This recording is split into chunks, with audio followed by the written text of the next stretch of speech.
শুরু হয়ে যায়। আল্লাহর বান্দা যখন তওবা করে ফিরে আসে, আল্লাহ বলে ফেরেশতা দেখ আমার হারানো গোলাম ফিরে এসেছে, আমি এই গুনাহগুলো মাফ করে দিব, শুধু মাফই করব না, এই গুনাহগুলো সব আমি নূর বানায়া দেব। আল্লাহ রাব্বুল আমিন বলে আমাকে ভয় করো, আমানুত্তাকুল্লাহ, আমি আল্লাহকে ভয় করো। কেমন ভয়? ও আল্লাহ, একটাই বই পৃথিবীতে আছে যে কোনো প্রশ্ন করলে উত্তর দিতে পারে, তার নাম হলো মহাগ্রন্থ আল কোরআন। কোরআনকে জিজ্ঞাসা করি, কোরআন, ও কোরআন তুমি বলো কেমন ভয় করব আল্লাহকে? কোরআন বলতেছে হাক্ক তুকাতিহি, ভয় করার মতো ভয় করো। কোরআনকে আবার জিজ্ঞাসা করেন ভয় করার মতো ভয় কারে বলে? কোরআন বলো। কোরআন সূরা ফাতিহার মধ্যে কোরআন বলতেছে ভয় করার মতো ভয় কাকে বলে? যদি শিখতে চাও 4 দল মানুষের কাছে যাও। জোরে বলেন সুবহানাল্লাহ।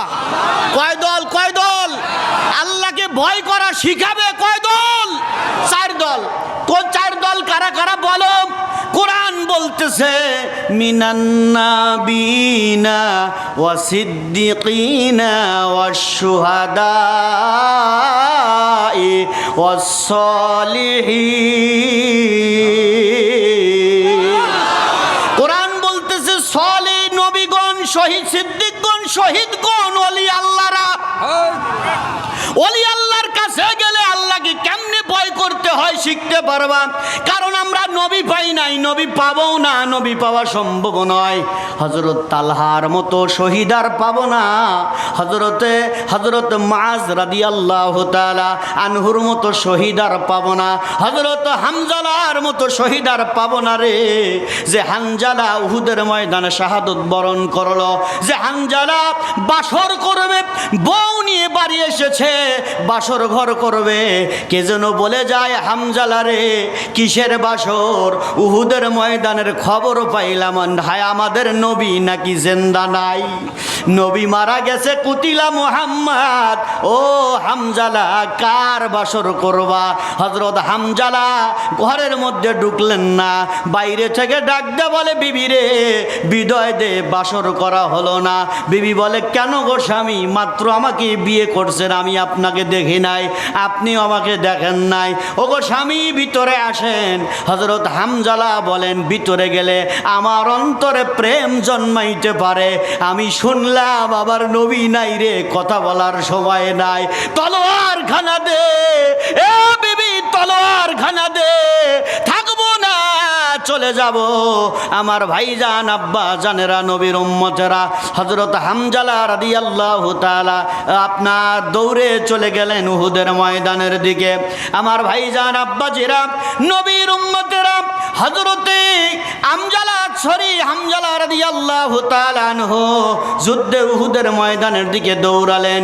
এক মহিলার স্বামী গেছে যুদ্ধের ময়দানে, মহিলার ছেলে গেছে যুদ্ধের ময়দানে, মহিলাটা দৌড়ায় উহুদের দিকে। কে যেন বলে বোন কেন যাও উহুদে? বলে যাই উহুদের ময়দানে যুদ্ধ দেখার জন্য যাই। বলে গিয়ে কোনো লাভ নাই, একজন মুসলমানও জিন্দা নাই, তোমার স্বামীও শহীদ, তোমার ছেলেও শহীদ। মহিলা বলে আমার স্বামীর খবর চাই না, আমার ছেলের খবর চাই না, আগে বলো আমার নূরের জানের নবী কেমন আছে। এক নজর जो उनको देखे, एक नजर जो उनको देखे, होए जाई कुर्बान, आए नबियों की सुल्तान, आए नबियों की सुल्तान। जोरे वाला जाए कि एक बार मरहबा, एक मोहब्बत दरूद अल्लाहुम्मा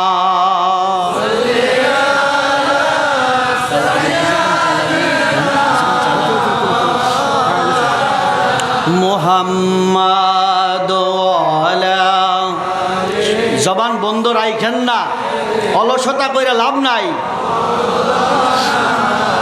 अल्लाह अल्लाह नबी का घराना ये घराना ওরাউল ওরাহে পৃথিবীর যত ঘর আছে তার মধ্যে দামি ঘর হলো আমার আহলে বায়াতের ঘর, আমার ফাতিমার ঘর, আমার হাসান, আমার হুসাইন, আমার মাওলা আলীর ঘর। আল্লাহ আল্লাহ নবী কা ঘরানা ये ঘরানা ওরা উল্লরা হে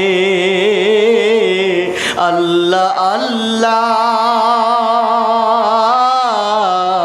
আল্লাহ আল্লাহ নবী কা ঘরানা ये ঘরানা ওরা উল্লরা হে। আমাকে কেমনে ভয় করবা এটা দেখানোর জন্য চার দল মানুষের কাছে যাও। সুবহানাল্লাহ। তাইলে নবী কি আর পাবো আমরা? আমরা নবীর কাছে শিক্ষা নিতে পারবো না। সিদ্দিকে আকবর আবু বকরের মতো মানুষ আর আছে? আর হবে না। আবরালুন নাস বাদাল আম্বিয়া, আবু দাউদ শরীফের হাদিসের বর্ণনা, নবীদের পরে সবচাইতে দামি মানুষ হলো আবু বকর। সুবহানাল্লাহ। কি আমল আপনারা জানেন? মুসলিম শরীফের মধ্যে হাদিস আসছে, হিজরতের রাতে আবু বকর রাদিয়াল্লাহু তাআলা আন পাহাড়ের আড়ালে লুকায়া নবী আরাম করতেছে। হযরত আবু বকর এক পেয়ালা দুধ কারো কাছ থেকে হাদিয়া নিয়ে আসলেন। দুধ নিয়ে এসে নবীজিকে পান করার জন্য দিলেন। আবু দাউদ শরীফের বর্ণনা। এই হাদিসগুলো তো অনেক আলেমের চোখে পড়ে না। আবু দাউদ শরীফের বর্ণনা, দুধের পেয়ালা রসুল হাতে নিয়ে কিছু দুধ পান করার পরে বাকিটা আবু বকরকে দিলেন। আবু বকর বলেন, নবী গো লাগবে না, আপনি পান করেন, আমি তাকায়া দেখি। আপনি পান করলে আমি আবু বকরের পেট ভরে যা।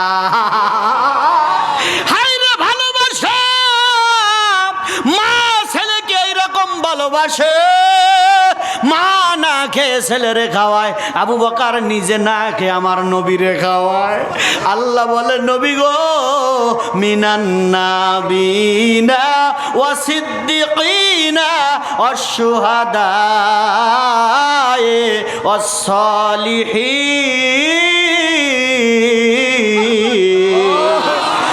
চার দল মানুষ নবী পাবো না, সিদ্দিক পাবো না, শহীদ তো পাবো না।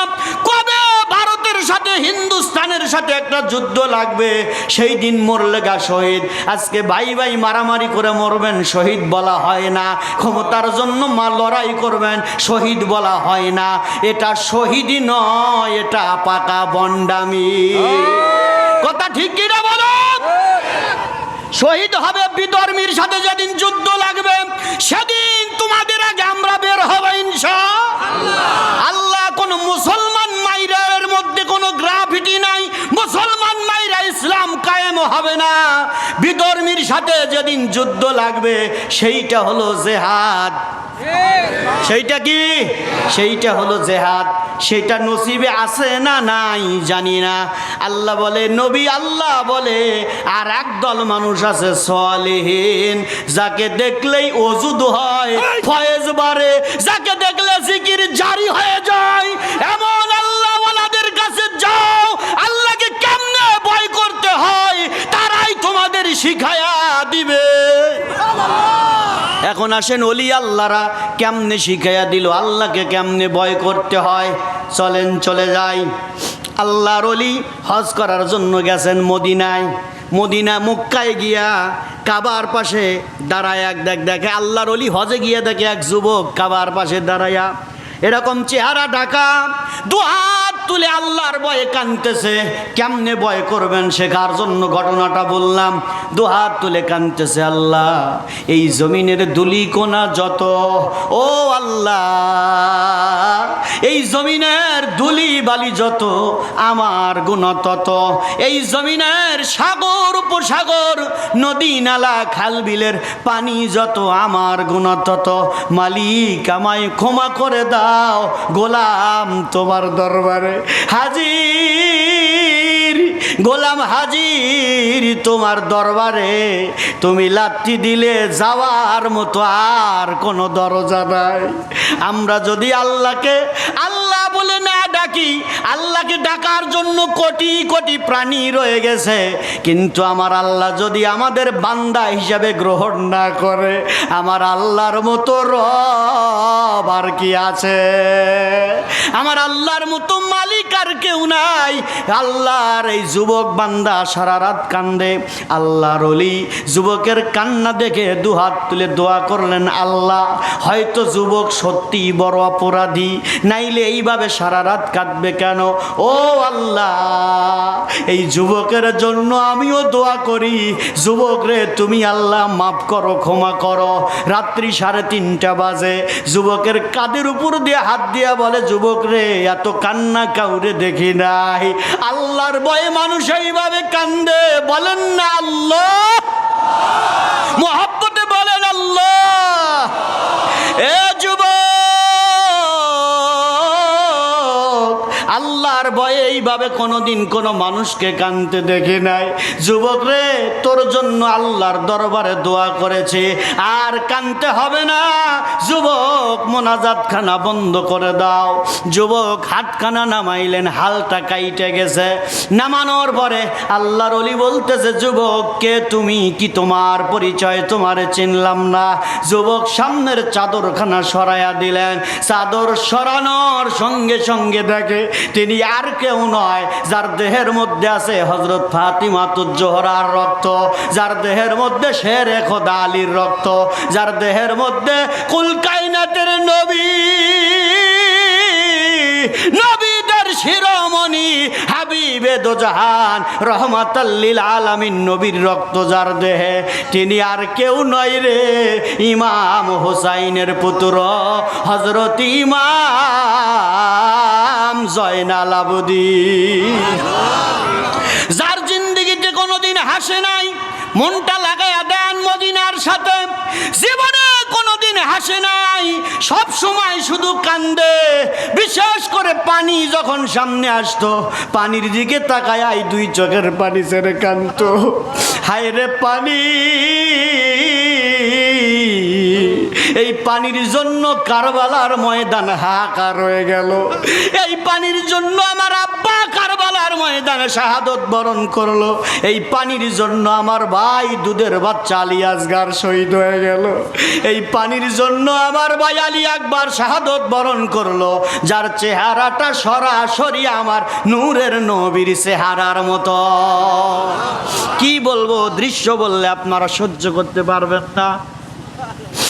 এক এক করে সব মানুষগুলা বিদায় দিয়া হযরত ইমাম হুসাইন, হযরত ইমাম আলী আকবর তাঁবুর ভিতর থেকে বের হয়ে আসলেন। একবারে ডাইরেক্ট মনে হয় রসুল আসতেছে। হুজুরের চেহারার মধ্যে যা যা ছিল, হযরত আলী আকবরের চেহারার মধ্যে তাই তাই ছিল।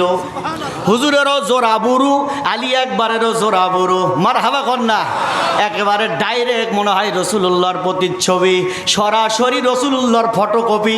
আমার নবীকে দেখতে যেমন, হযরত ইমাম আলী আকবরকে দেখতে তেমন।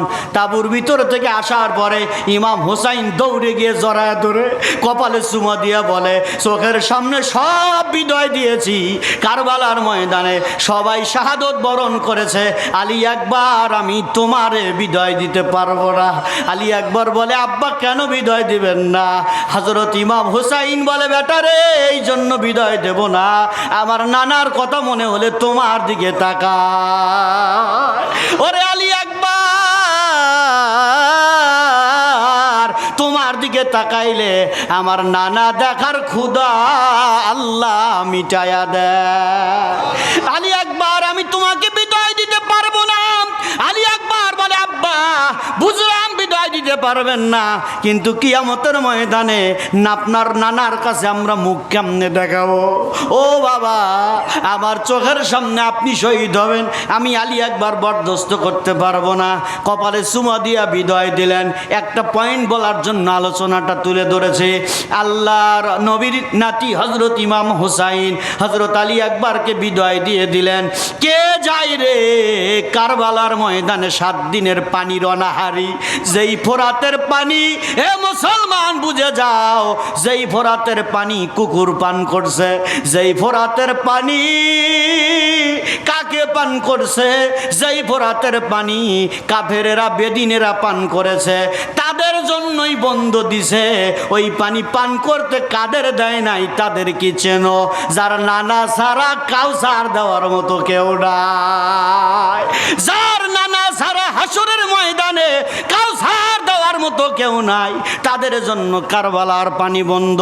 হযরত ইমাম আলী একবার চলে গেলেন যুদ্ধের ময়দানে, আপনার ৮২ জনকে খতম করে দিয়ে ফিরে আসলেন।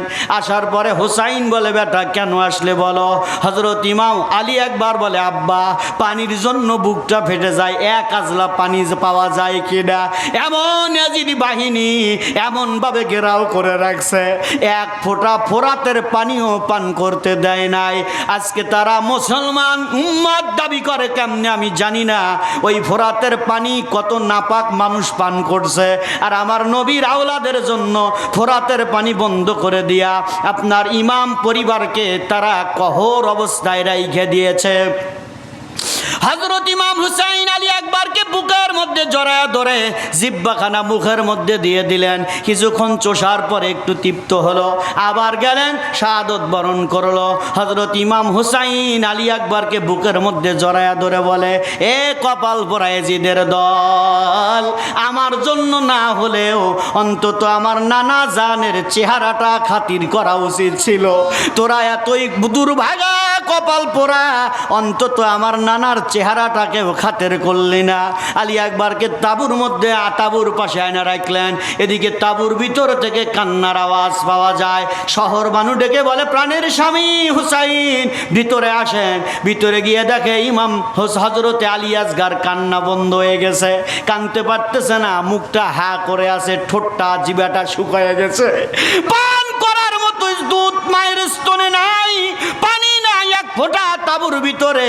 হযরত ইমাম হুসাইনকে বলে, যান একটু ফোরাতের পানি, আমার দুধের বাচ্চা মাসুম বাচ্চার জন্য একটু পানির ব্যবস্থা করতে পারেন কিনা। হযরত ইমাম হুসাইন বাচ্চাকে কোলের মধ্যে নিয়ে আর ঘটনাটা মনে শুনবেন আর দৃশ্যটা অন্তর চোখ দিয়ে দেখার চেষ্টা করবে। হযরত ইমাম হুসাইন যার এত আদর, যে কাঁদলে জিবরাইল বাতাস দিয়ে ঘুম পাড়াইতো, যে কাঁদলে রসুল বলতো ফাতিমা, আমার হুসাইন কাঁদলে আমার কষ্ট হয়, যে হুসাইনের ঠোঁটে গলায় নবী 1000 বার চুমো দিয়েছে। আর নবী বলে, মানে হাব্বা হুমা ফাকাদা হাব্বানি ও মান আবগাদা হুমা ফাকাদা আবগাদানি, যে আমার হাসান হুসাইনকে ভালোবাসলো সেজন্য আমি রসুলকেই ভালোবাসলো। ওমান আবগাদা হুমা ফাকাদা আবগাদানি, যারা দুশ্মনী করলো তারা যেন আমার সাথেই দুশ্মনী করলো। ছেলেটারে কোলের মধ্যে নিয়ে বললেন, বাবা আমার দুধের বাচ্চা তো যুদ্ধ করতে পারবে না, তীর তলোয়ার ধরতে পারবে না, অন্তত এক আজলা পানি দাও।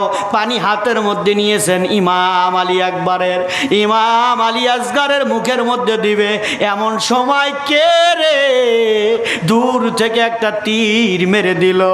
হযরত ইমাম আলী আসগারের কণ্ঠ নালীর ভিতর দিয়ে ছিদ্র হয়ে গেল। আজ কয়দিনের অনাহারি পানির পিপাসী আপনার হালকা একটা ঝাঁকি দিয়ে আত্মাটা বের হয়ে গেল। বুকের মধ্যে চাপা নিয়ে কান্তি কান্তি ইমাম হুসাইন তাঁবুর ভিতরে গিয়া বলে, শহর বানো, তোমার আলী আসগার জীবনে আর কোনোদিন পানি চাবে না, জান্নাতে কাউসার পান করার জন্য আমার মা ফাতিমার কাছে চলে গেছে। ওই ইমাম হুসাইনের জয়নাল আবদিন তাঁবুর ভিতর থেকে বের হয়ে আসলেন। আসার পরে বলতেছেন, আব্বু বিদায় দেন, ভালো করে বুঝবেন, ভালো করে বুঝবেন, আমার কথা ভুল প্রমাণ করতে পারলে আমি আপনার নাকে খত দিব। হযরত ইমাম জয়নাল আবদিন আসলেন, আব্বা বিদায় দেন। ইমাম হুসাইন বলে, না, তোমাকে আমার খলিফা নিযুক্ত করলাম। বুকের মধ্যে চাপ দিয়া বলে, তুমি আমার খলিফা, তোমার মাধ্যমে নবীর বংশ জারি থাকবে। মারহাবা কন্যা, তোমার মাধ্যমে নবীর বংশ জারি থাকবে। ইসলাম ভোটা বুটির নয়, ভোটের ইসলাম নয়, ভোটের ইসলাম নয়, ভোটের ইসলাম নয়, ইসলাম হলো খেলাফতের ইসলাম। কথা বলেন, ইসলাম হলো খেলাফতের ইসলাম। নবীর খলিফা আবু বকর ওসমানের খলিফা মাওলা আলী, মাওলা আলীর খলিফা আমিরে মুয়াবিয়া। কথা ঠিক কিনা? তারপরে খলিফা হওয়ার কথা ছিল হযরত ইমাম হাসান। জোর করে এজিদ বসছে, বেজাল শুরু হয়ে গেল। আমার যুবকেরা, আমার মুরব্বীরা বুঝবেন ভালো করে, এই বুটাবুটির মূল মন্ত্র হলো সকল শক্তির উৎস জনগণ, আর খেলাফতের মূল মন্ত্র হলো সব ক্ষমতার মালিক আল্লাহ। কথা ঠিক কিনা বলো? ভালো করে বুঝবেন, ইসলাম আসছে খেলাফতের মাধ্যমে। খেলাফত যদি কায়েম হয়, এ দেশ তখন সোনার দেশ হয়ে যাবে।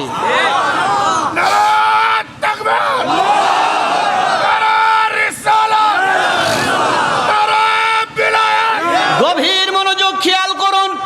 ওই ইমাম জয়নাল আবদিন সারা রাত কান্দে। কার ভয়ে? আল্লাহর ভয়ে কান্দে। আমরা কয়দিন কান্দি? কথা কয় না। আমাদের তো কান্না আসে না। কান্না আপনার আসবে না। কান্না আসার জন্য দিলের ময়লা মাফ হওয়া লাগবে। যেদিন চোখ দিলের ময়লা জড়ে যাবে, সেই দিন কান্না আসবে। এর আগে কান্না আসবে।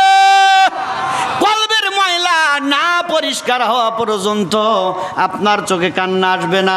আল্লাহ বলেন, আমানুত্তাকুল্লাহা হাক্কা তুকাতিহি ওয়ালা তামুতুন্না ইল্লা ওয়া আনতুম মুসলিমুন। আর মুসলমান না হয়া মইরো না। মুসলমান না হয়া মরা যাবে না। অন্য জায়গায় আল্লাহ বলেন, ইয়া আইয়ুহাল্লাযীনা আমানু হাল আদুল্লুকুম আলা তিজারাতিন আল্লাহ রাব্বুল আমিন অন্য জায়গায় বলেন, ইয়া আইয়ুহাল্লাযীনা আমানু লা তুলহিকুম আমওয়ালুকুম ওয়ালা আওলাদুকুম আন যিকিরিল্লাহ। আল্লাহ বলেন, খবরদার, তোমার কোনো কিছুতেই টাকা পয়সা বাড়ি গাড়ির কারণে আমি আল্লাহর জিকির যেন বন্ধ না হয়। নবীর উম্মতেরা খেয়াল করেন, আল্লাহ বলেন, এদের কাছে কি আমার ভয় শিখবা, নইলে ঝামেলার মধ্যে পড়ে যাবা, নইলে তুমি মুসিবতের মধ্যে পড়ে যাবা। তাহলে এদের কাছে প্র্যাকটিক্যাল আল্লাহর ভয় শিখবা। এদের চরিত্র কেমন? আল্লাহর নবী হাদিসের মধ্যে বলছেন, ইযা রুযুকিরুল্লাহ, যার চেহারার দিকে তাকাইলে আল্লাহর কথা মনে হয়। কার কথা মনে হয়? এত মানুষ দেখেন, এত মানুষ দেখেন। যারা তরিকা নিছেন তারা বুঝবেন, যারা নেন নাই তারা মন খারাপ করবেন না। তারা একটু আমার কথা শোনেন, যারা নিছেন তারা কথাটা উপলব্ধি করতে পারবেন। অনেকেই তরিকা নিছেন কিন্তু তরিকা বোঝেন নাই, তারা উপলব্ধি করতে পারবেন না। আপনার এই যে ঘড়ির কাঁটা কিটকিট কিটকিট করে বাজে, আল্লাহ বলেন, ওয়াজিলাত কুলুবুহুম বিযিকিরিল্লাহ। যখন আল্লাহর জিকির তোমার ভিতরে জারি হবে, তখন তোমার দিলের মধ্যে ঘড়ির কাঁটার মতো কিটকিট করে কাঁপতে থাকবে। কার ভয়ে? আল্লাহর ভয়ে। ওয়াজিলাত কুলুবুহুম বিযিকিরিল্লাহ। তোমার কলবের মধ্যে কম্পন শুরু হবে। আল্লাহ বলার মুখে বলার টাইমে কলবের ভিতরে 17 বার 16 বার আল্লাহ বলবে। এটা হলো কলব জারি হওয়া। এরকম যখন হয়ে যাবে, ও মিয়া, হাজার হাজার মাওলানা দেখলাম, হাজার হাজার মুফতি মুহাদ্দিস দেখলাম, কাউরে দেখে আমার দিলের মধ্যে বাড়ি দিল না, জিকির জারি হলো না, জিকিরে অন্তর কাঁপলো না।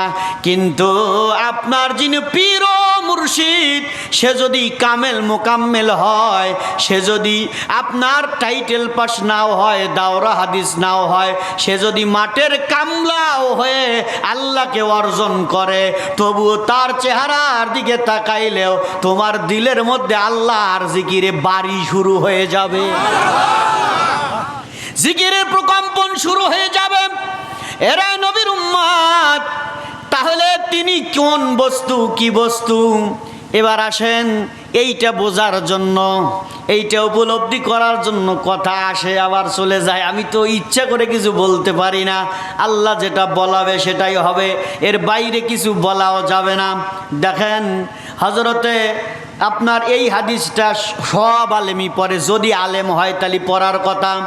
আলিয়া মাদ্রাসার আলেম ক্লাসে যে মিশকাত শরীফ পড়ানো হয়, এই মিশকাতের প্রথম খণ্ডে কিতাবুল ইলমের মধ্যে আসছে আল ইলমু ইলমানে, এলেম হলো দুই প্রকার। কয় প্রকার?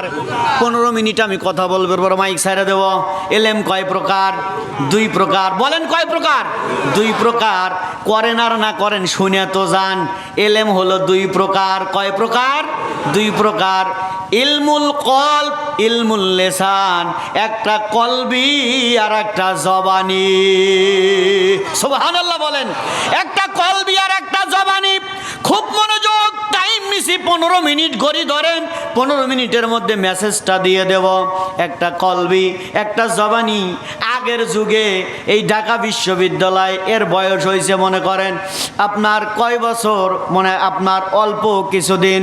ঢাকা বিশ্ববিদ্যালয় তৈরি হওয়ার আগে, ঢাকা আলিয়া তৈরি হওয়ার আগে, কলকাতা আলিয়া তৈরি হওয়ার আগে, কওমি মাদ্রাসা তৈরি হওয়ার আগে, বিশ্ববিদ্যালয়, হাই স্কুল, মাদ্রাসা, হাফিজি, খারিজি, কওমি, আলিয়া, যত মাদ্রাসা আছে সব মাদ্রাসা তৈরি হওয়ার আগে আল্লাহর ওলিদের খানকাই ছিল মাদ্রাসা।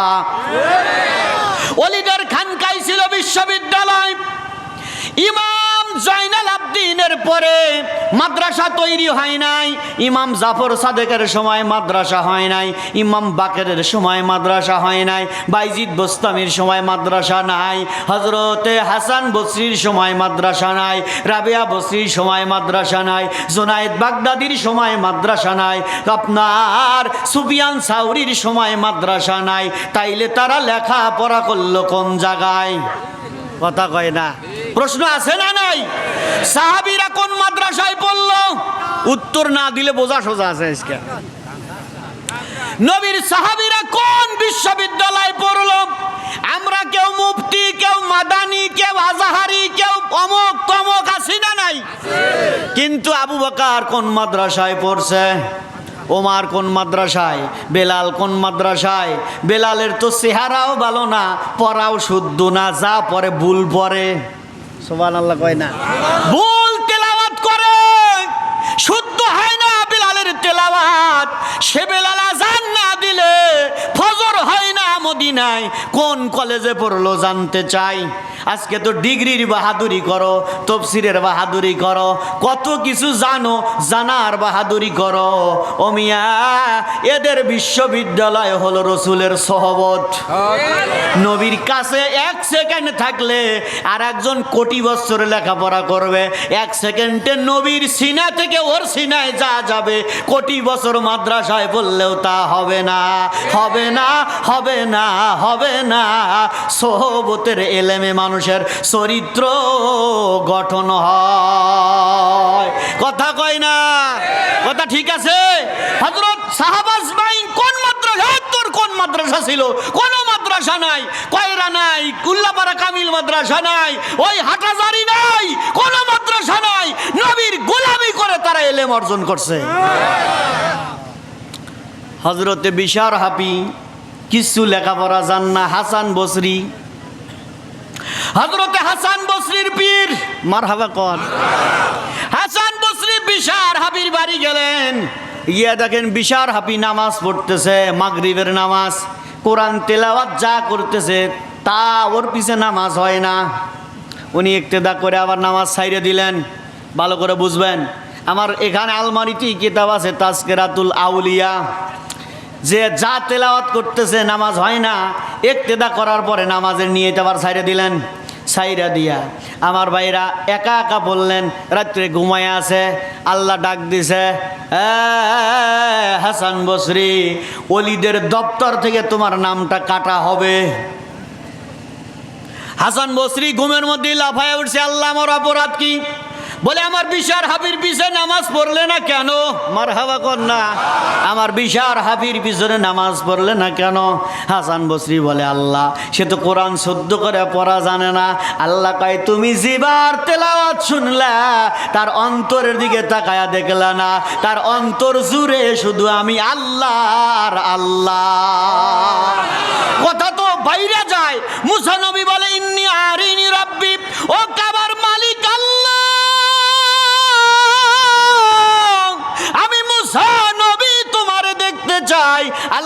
লাং তারানিয়া মুসা, লামে তাকিদ দিয়ে আরবি গ্রামার মিজানের কায়দায় লামে তাকিদ দিয়ে আল্লাহ বলে লাং তারানিয়া মুসা, মুসা রে আজও পারবা না, কালও পারবা না, আমারে দেখা আজও সম্ভব না, কালও সম্ভব না।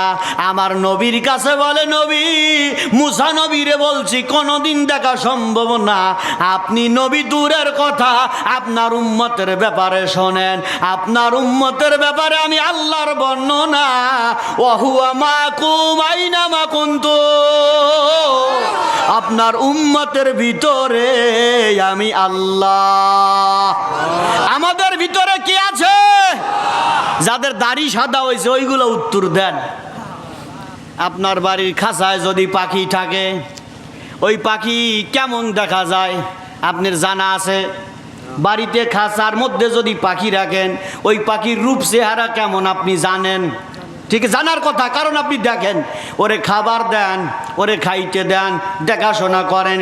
তোমার এই 3.5 হাত এই খাঁচার মধ্যে একটা পাখি আছে, আছে না নাই? বাড়ির পাশে আরশি নগর এক ঘর পড়শি বসত করে, আমি একদিনও না দেখিলাম তারে। মারহাবা কন, আরো জোরে কন মারহাবা। আমি একদিনও না দেখিলাম তারে, পড়শি যদি আমায় ছুঁইতো, জমজাত না সকল যাইতো দূরে, ও সে ক্ষণেক বাসে শূন্যের উপর, আবার ক্ষণেক ভাসে নীরে, আবার ক্ষণেকে ভাসে নীরে, আমি একদিনও না দেখিলাম তারে। 90 বছর বয়স হয়ে গেছে, ওই পাখি ভিতরে লালন পালন করেন, আল্লাহর কসম একদিনও আপনার সাথে দেখা হয় নাই। এই গোশ পারান কপাল, লাভটা হইল কি? বেজার হইলেন মনে হয় আপনারা? এই পাখি আছে ভিতরে, দলিল বলছে কে? আল্লাহ বলে ওয়াহুয়া মাকুম আইনা মা কুনতুম। ওরে আমার হাবিব মুসা নবীরা বলছি দেখতে পারবা না, আপনার উম্মতের ভিতরে আমি আল্লাহ। ওয়াহুয়া মাকুম আইনা মা কুনতুম, মারহাবা কয় না? ওয়াহুয়া মাকুম আইনা মা কুনতুম। আল্লাহ বলে তোমার ভিতরে আমি, তুমি কেন আমায় তালাশ করো না? নাহানু আকরাবু ইলাইহি মিন হাবলিল ওয়ারিদ। কারে পোষেন ভিতরে? কে কথা কয়? কে আছে? চলে গেলে এই দেহের আর কোনো দাম থাকে না, তাড়াতাড়ি কবরের মধ্যে দিয়ে দিবে। আলহামদুলিল্লাহ। যাই হোক, আসুন আমি লাইনের চলে আসছি কথা। বিশার হাবির পিছনে নামাজ না পড়ার কারণে আল্লাহ বলে নাম কাইটে দিব। ও যখন নামাজ পড়ে এমন সেজদা করে, আমি আল্লাহ তার সাথে মেরাজ করি। আরো মহাব্বতে কর না। আর আমরা যে কিসের সাথে নামাজের মধ্যে মেরাজ করি আল্লাহ জানে, বুঝে নেন গা। যার যার নামাজ তার তার কাছে। খেয়াল করুন, দিলের গালটা লাগাইয়া দেন। ও নবীর উম্মত ভাইজান, আব্বাজিরা, সোনার যুবকেরা, মুরব্বীরা, বাবারা, আমার রুহানি সন্তানেরা, দিলের কানটা লাগায়া দাও, আমলের নিয়ে কথাটা শ্রবণ করো। আর তাহলে কোনো বিশ্ববিদ্যালয় নাই, একটা মাদ্রাসাও নাই। আজ থেকে 1200 বছর আগে যান, একটা মাদ্রাসাও নাই। কোথায় রে? হযরতে বিশার হাফির এক জায়গায় বিশ্ববিদ্যালয়, ওখানে আহমদ ইবনে হাম্বল 6 লক্ষ হাদিসের হাফেজ, ওখানে যায় মুরিদ হলেন, ওইখানকায় পড়িয়া থাকে। ছাত্ররা বলে হুজুর লক্ষ লক্ষ হাদিসের হাফেজ, আপনি মূর্খ পীরের কাছে মুরিদ হইলেন। উনি বলে এলেম 2 প্রকার, আমি হাদিস পড়ি, এটা জবানি এলেম, আর আমার পীরের খানকায় আছে কলবের এলেম। ইলমু ইয়ানতাফিউ, কলবি এলেম হলো উপকারী। শুনে নেন, ইলমু ইয়ানতাফিউ, উপকারী এলেম। যত বেশি জানেন, আপনার এলমে তাসাউফ তরিকত নাই, আপনি 50 পয়সা অর্ধেক, 50 পয়সা, আপনি অর্ধেক। যখন শরীয়ত আছে তরিকত নাই, তাও আপনি অর্ধেক। 2 শরীয়ত আছে তরিকত আছে, তখন আপনি 16 আনা 1 টাকা পুরো। সুবহানাল্লাহ কর না। অর্ধেক আছে অর্ধেক নাই। এখন আপনার ছেলে যদি একটা চোখ না থাকে বলবে কানা, যদি হাত না থাকে বলবে টুন্ড, কথা কয় না, লুল, পাও না থাকলে বলবে ল্যাংরা। আপনার শরীয়তের নামাজ রোজা আছে, তরিকা নাই, আপনিও কানা ল্যাংরা। আল্লাহ কয় উলাইকা কাল আনাম, এরা মানুষ না, এরা জানোয়ার, এরা 4 পায়া জানোয়ার। আল্লাহ বলে না না না, এরা জানোয়ারও নয়, যাদের মধ্যে 2 প্রকারের এলেম আমল নাই, এরা জানোয়ারও নয়, বালহুম আদাল, এরা 4 পায়া জানোয়ারের চাইতেও খারাপ। আর শেখ শিহাবুদ্দিন সরোয়ার্দী রহমাতুল্লাহ আলাইহি, কত বলবো, এই সিনার মধ্যে ধাক্কা পারে। আলহামদুলিল্লাহ খন শেখ শিহাবুদ্দিন সরোয়ার্দী রহমাতুল্লাহ আলাইহি বলে, যার মুরব্বি নাই, যার পীর নাই, পীর শব্দের অর্থ মুরব্বি, যার পীর নাই তার পীর আছে একজন, তার নাম শয়তান। এই কথাটার হাদিসের মধ্যে আছে বুখারীতে, আর শয়তানু জাসিমুন আলা কলবি ইবনে বানি আদম ফাইদা যাকারাল্লাহু খানাসা ওয়া ইজা গাফালা ওয়াসওয়াসা। রাওয়াহুল বুখারী আন নুমান ইবনে বাশির রাদিয়াল্লাহু তাআলা আনহু আনিন নবী সাল্লাল্লাহু আলাইহি সামিতুন নবী সাল্লাল্লাহু আলাইহি ওয়াসাল্লাম ফি হাদিসিন তাবিলিন, লম্বা হাদিস, মারহাবা কোন। উনি বলেন লম্বা হাদিসের মধ্যে শুনেছি, আর শয়তানু জাসিমুন আলা কলবি ইবনে বানি আদম ফাইজা যাকারাল্লাহু খানাসা ওয়া ইজা গাফালা ওয়াসওয়াসা। মানুষের মধ্যে শয়তান থাকে, জিকির করলে শয়তান পালায়, জিকির ছাড়লে আবার শয়তান বসে। এই জন্য নকশবন্দিয়া মুজাদ্দিদিয়া তরিকায় 24 ঘন্টা দমের জিকির আছে না নাই?